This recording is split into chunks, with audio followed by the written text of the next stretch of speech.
ஒரு முக்கியமான விஷயங்க. நம்மளில் பல பேர் நம்ம ஹாஸ்பிட்டல் போகிறோம், போனோன்னா டாக்டர் சொல்கிறாரு ஆஞ்சியோகிராம் பண்ணணும், ஆஞ்சியோபிளாஸ்ட் பண்ணணும், பைபாஸ் ஆப்ரேஷன் பண்ணணும் அப்படின்னு நிறைய வார்த்தைகள் கேட்குறோம். ஹார்ட் பேஷண்ட்டை வந்து நம்ம போய் அட்மிட் பண்ணால் இந்த ஆஞ்சியோகிராம்னா என்ன, ஆஞ்சியோபிளாஸ்டினா என்ன, பைபாஸ் ஆப்ரேஷன்னா என்ன, யாருக்கு எந்த வியாதிக்கு இது பண்ணுறாங்க, என் பக்கத்து வீட்டு பேஷண்ட்டுக்கு வந்து சொந்தக்கார பையனுக்கு வந்து ஆஞ்சியோகிராம் மட்டும் பண்ணிவிட்டு மருந்து மட்டும் கொடுத்து அனுப்பிட்டாங்க, என்னோடய சித்தப்பாவுக்கு ஸ்டென்ட் வச்சாங்க, என்னோடய பெரியப்பாவுக்கு ஆனால் பைபாஸ் ஆப்ரேஷன் பண்ணாங்க அப்படின்றது பொதுவான விஷயம்.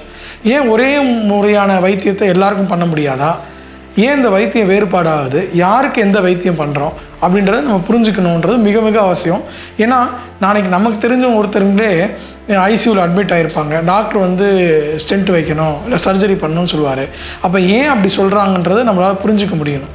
ஸோ நம்ம அதை பற்றி தெரிஞ்சுக்கலாம்.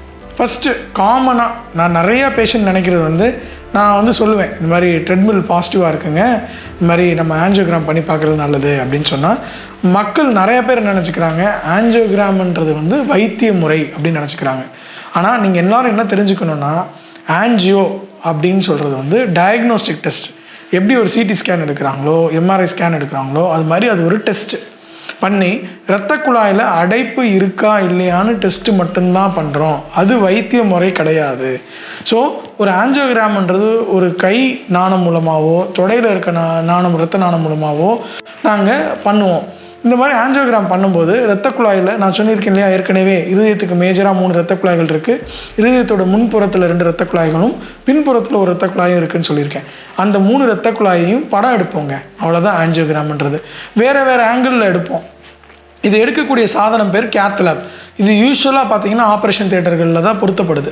ஸோ ஒரு பேஷண்ட் அட்மிட் ஆனால் அவங்கள வந்து ஆப்ரேஷன் தியேட்டருக்கு மாற்றி இந்த கேத் லேப்னு சொல்லக்கூடிய இந்த லேபில் வச்சு இவங்களுக்கு ஆஞ்சியோகிராம் டெஸ்ட் பண்ணுறோம். எதர் கையில் இருக்கிற ரத்த நாணமோ காலில் இருக்கிற ரத்த நாணமோ. ஆனால் இது வெறும் டெஸ்ட்டு. ஸோ இது மூலமாக இந்த மேஜர் 3 இரத்த குழாய்கள்லையும் அதில் இருக்கக்கூடிய இரத்த ஓட்ட பிரிவுகள்லையும் ஏதாவது அடப்பு இருந்தால் கண்டுபிடிக்கலாம். ஸோ நம்ம இப்போ ஆஞ்சியோகிராம் எல்லோரும் கிளியர் ஆகிட்டோம், அது ஒரு டெஸ்ட் மட்டும்தான்.